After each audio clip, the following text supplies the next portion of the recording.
എസ്രായുടെ പുസ്തകം അധ്യായം 7. എസ്രാ ജെറുസലേമിൽ.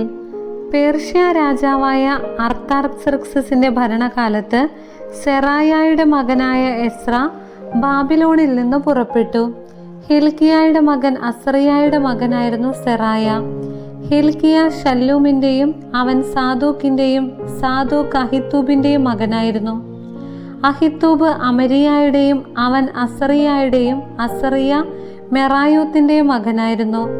മെറായോത്ത് സെറഹിയായുടെയും അവൻ ഉസിയുടെയും ഉസി ബുക്കിയുടെയും മകനായിരുന്നു.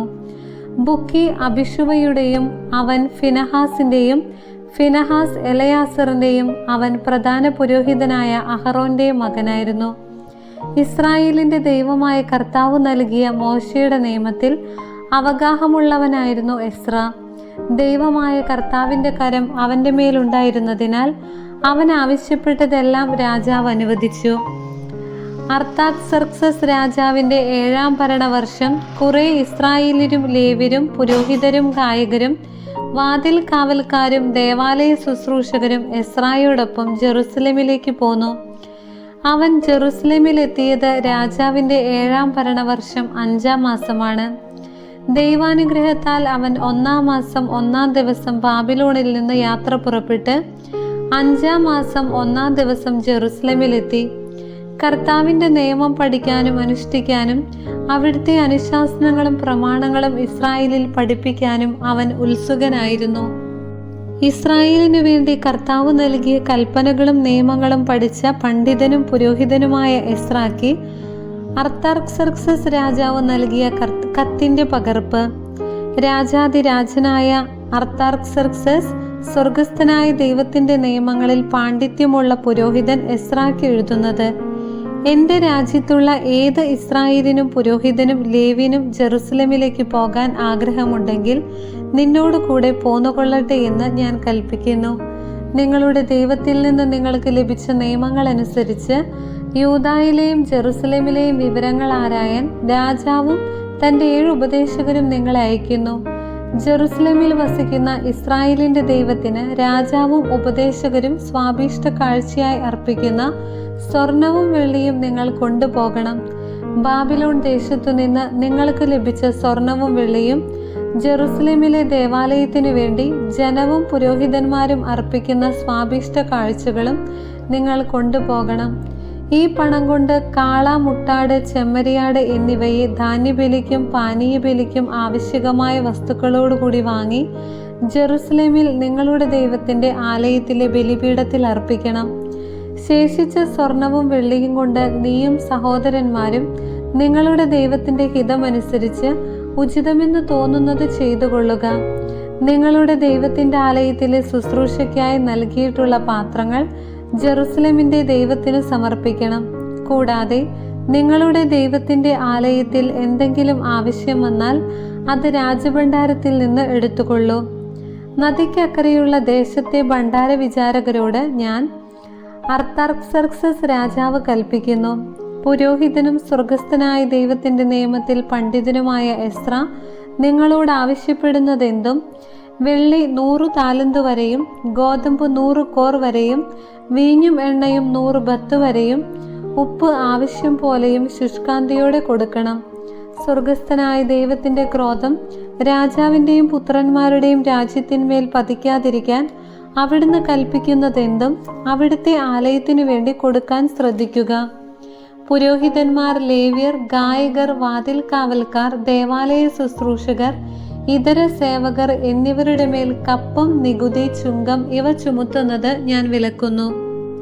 എസ്രാ, നിന്റെ ദൈവത്തിൽ നിന്ന് നിനക്ക് ലഭിച്ചിരിക്കുന്ന ജ്ഞാനമനുസരിച്ച് നദിക്കക്കരെയുള്ള ദേശത്തെ ജനത്തിന് ന്യായപാലനം നടത്താൻ നിങ്ങളുടെ ദൈവത്തിന്റെ നിയമം അറിവുള്ളവരിൽ നിന്ന് ന്യായാധിപന്മാരെ നിയമിക്കുകയും നിയമപരിജ്ഞാനമില്ലാത്തവരെ അത് പഠിപ്പിക്കുകയും ചെയ്യുക. നിങ്ങളുടെ ദൈവത്തിന്റെയോ രാജാവിന്റെയോ നിയമം ലംഘിക്കുന്നവരെ കർശനമായി ശിക്ഷിക്കുക. അവരെ വധിക്കുകയോ നാട് കടത്തുകയോ തടവിലിടുകയോ അവരുടെ വസ്തുവകകൾ കണ്ടുകെട്ടുകയോ ആകാം. ജെറുസലേമിൽ കർത്താവിന്റെ ആലയം മനോഹരമായി പണിതുയർത്തുന്നതിന് രാജാവിനെ പ്രചോദിപ്പിച്ച നമ്മുടെ പിതാക്കന്മാരുടെ ദൈവമായ കർത്താവ് വാഴ്ത്തപ്പെടട്ടെ. രാജാവിൻ്റെയും ഉപദേഷ്ടാക്കളുടെയും സേവക പ്രമുഖരുടെയും മുൻപിൽ അവിടുന്ന് തൻ്റെ അനശ്വര സ്നേഹം എൻ്റെ മേൽ ചൊരിഞ്ഞു. എൻ്റെ ദൈവമായ കർത്താവിൻ്റെ കരം എൻ്റെ മേലുണ്ടായിരുന്നതിനാൽ പ്രമുഖന്മാരായ ഇസ്രായേലിനെ കൂട്ടിക്കൊണ്ടു പോകുന്നതിന് ഞാൻ ധൈര്യപ്പെട്ടു. അധ്യായം 8. എസ്രായോട് കൂടെ വന്നവർ. അർത്താർക്സർക്സസ് രാജാവിൻ്റെ ഭരണകാലത്ത് എന്നോടൊപ്പം ബാബിലോണിൽ നിന്ന് പോന്ന കുടുംബത്തലവന്മാർ വംശാവലി ക്രമത്തിൽ: ഫിനഹാസ് കുടുംബത്തിൽപ്പെട്ട ഗർശോം, ഇത്താമർ വംശജനായ ദാനിയേൽ, ദാവീദിന്റെ കുടുംബത്തിൽപ്പെട്ട ഷെക്കാനിയായുടെ പുത്രൻ ഹത്തൂഷ്, പറോഷ് കുടുംബത്തിൽപ്പെട്ട സഖറിയായും 150 പേരും, പഹാത്ത് മോവാബ് വംശജനായ സെറാഹിയായുടെ മകൻ എലിയേഹോവേനായും 200 പേരും, സാത്തുവിന്റെ കുടുംബത്തിൽപ്പെട്ട യഹസിയേലിന്റെ മകൻ ഷെക്കാനിയായും 300 പേരും, അദീൻ വംശജനായ ജോനാഥന്റെ മകൻ ഏബദും 50 പേരും, ഏലാമിന്റെ കുടുംബത്തിൽപ്പെട്ട അത്താലിയായുടെ മകൻ യേശായായും 70 പേരും, ഷെഫാത്തിയ വംശജനായ മിഖായേലിന്റെ മകൻ സെബാദിയായും 80 പേരും, യോവാബിന്റെ കുടുംബത്തിൽപ്പെട്ട യഹിയേലിന്റെ മകൻ ഒബാദിയായും 218 പേരും, ബാനി വംശജനായ യോസിഫിയായുടെ മകൻ ഷെലോമിത്തും 160 പേരും, ബേബായിയുടെ കുടുംബത്തിൽപ്പെട്ട ബേബായിയുടെ മകൻ സക്കറിയായും 28 പേരും, അസ്ഗാദിന്റെ കുടുംബത്തിൽപ്പെട്ട ഹക്കാത്താനിന്റെ മകൻ യോഹനാനും 110 പേരും, അദോനിക്കാമിന്റെ കുടുംബത്തിൽപ്പെട്ട എലിഫെലേത്ത്, യൗവേൽ, ഷെമായ എന്നിവരും 60 പേരും. ഇവർ പിന്നീടാണ് വന്നത്. ബിഗ്വായ് വംശജനായ ഉത്തായിയും സക്കൂറും 70 പേരും. അഹാവയിലേക്ക് ഒഴുകുന്ന നദിയുടെ തീരത്ത് ഞാൻ അവരെ ഒരുമിച്ച് കൂട്ടി. അവിടെ ഞങ്ങൾ 3 ദിവസം താവളമടിച്ചു. പുരോഹിതന്മാരെയും ജനത്തെയും പരിശോധിച്ചപ്പോൾ ലേവിയുടെ പുത്രന്മാരാരുമില്ലെന്ന് മനസ്സിലായി. അപ്പോൾ ഞാൻ എലിയേസർ, അരിയേൽ, ഷെമായ, എൽനാഥാൻ, യാരിബ്, എൽനാഥാൻ, നാഥാൻ, സക്കറിയ, മെഷുല്ലാം എന്നീ പ്രമുഖന്മാർക്കും യോയാറിബ്, എൽനാഥാൻ എന്നീ പ്രതിഭാശാലികൾക്കും ആളയച്ചു. ഞാൻ അവരെ കാസിഫിയായിലെ പ്രമുഖനായ ഇദ്ദോയുടെ അടുക്കലേക്ക് അയച്ചു. ഞങ്ങൾക്ക് ദേവാലയ ശുശ്രൂഷകരെ അയച്ചു തരണമെന്ന് കാസിഫിയായിലെ ദേവാലയ ശുശ്രൂഷകരായ ഇദ്ദോയോടും സഹോദരന്മാരോടും അഭ്യർത്ഥിക്കാനാണ് അവരെ അയച്ചത്. ദൈവകൃപയാൽ ഇസ്രായേലിന്റെ പുത്രനായ ലേവിയുടെ മകൻ മഹ്ലിയുടെ കുടുംബത്തിൽപ്പെട്ട വിവേകിയായ ഷെറബിയായെയും അവന്റെ പുത്രന്മാരും ബന്ധുജനങ്ങളുമായി 18 പേരെയും അവർ കൊണ്ടുവന്നു. ഹസാബിയായെയും അവനോടൊപ്പം മെറാറി കുടുംബത്തിൽപ്പെട്ട യശായായെയും അവന്റെ പുത്രന്മാരും ബന്ധുക്കളുമായി 20 പേരെയും അവർ കൊണ്ടുവന്നു. ദാവീദും സേവകന്മാരും ലേവ്യരുടെ ശുശ്രൂഷയ്ക്കായി വേർതിരിച്ചിരുന്ന 220 ദേവാലയ ശുശ്രൂഷകർക്ക് പുറമെയാണിവർ. ഇവരുടെ പേര് പട്ടികയിലുണ്ട്. ദൈവസന്നിധിയിൽ ഞങ്ങളെ തന്നെ എളിമപ്പെടുത്തുന്നതിനും മക്കളോടും വസ്തുവകകളോടും കൂടെയുള്ള ഞങ്ങളുടെ യാത്ര സുഗമമാകുന്നതിനും വേണ്ടി ദൈവത്തോട് പ്രാർത്ഥിക്കുന്നതിന് അഹാവ നദീതീരത്ത് വെച്ച് ഞാനൊരു ഉപവാസം പ്രഖ്യാപിച്ചു.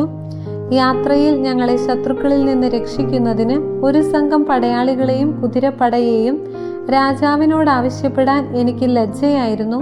കാരണം ദൈവത്തെ അന്വേഷിക്കുന്നവരുടെ മേൽ അവിടുത്തെ കാരുണ്യം ഉണ്ടായിരിക്കുമെന്നും ദൈവത്തെ ഉപേക്ഷിക്കുന്നവരുടെ മേൽ അവിടുത്തെ ക്രോധം ശക്തമായി നിബദിക്കുമെന്നും ഞങ്ങൾ രാജാവിനോട് പറഞ്ഞിട്ടുണ്ടായിരുന്നു.